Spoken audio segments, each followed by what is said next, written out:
Hi, Dr. Mattis, Joshua Ramos, and my project or my cultural artifact project is going to be focused on intentionality, that's a philosophical kind of perspective, and the spiritual correlation as well. So add a spiritual correlation part.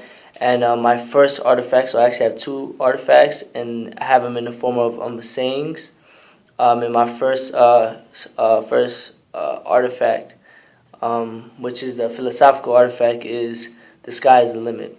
So that's a very strong saying, and that's I guess if I could think of artifact, the sky is the limit, and that applies in many ways. Um, so to think of intentionality, the philosophical definition would be pertaining to the capacity of the mind to refer to and exist or non-existent objects.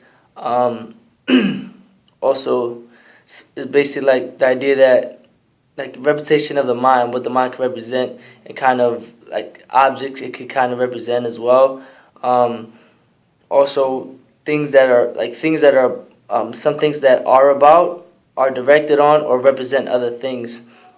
So when we think of judgment, judgment is something that when we think of judgment, or we judge somebody, we can either reaffirm something or deny something. So, say I'm judging somebody on they're wearing an outfit and they're wearing this coat, and it's just not fashionable. Like it's a very horrible coat, or like a pink, and then I judge them. I say, wow, that's bad, and the reason why is because I deny it.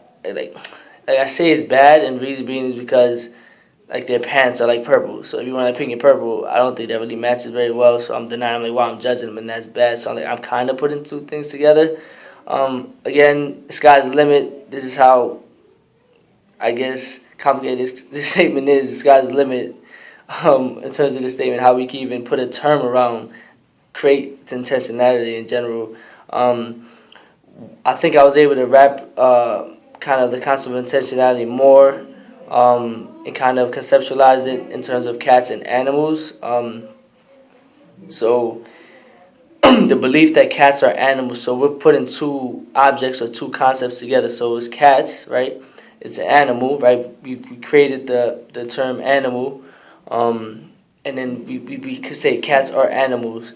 And I think you can even think about it in many different ways. So if you say cats are animals, then it's like, oh, well, it could correlate with the fear of cats, or the desire of how many cats, or seeing I mean, and I wanted the video to be spontaneous. Reason being because if I practice it and I really prepared the dialogue, it'd be too I guess said, or the case may be. I want it to be actually more natural and natural feel to it. So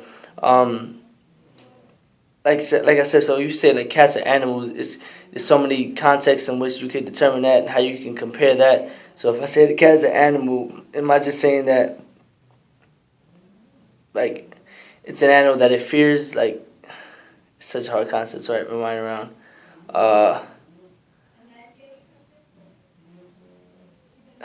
Wow, that's how hard it's really to.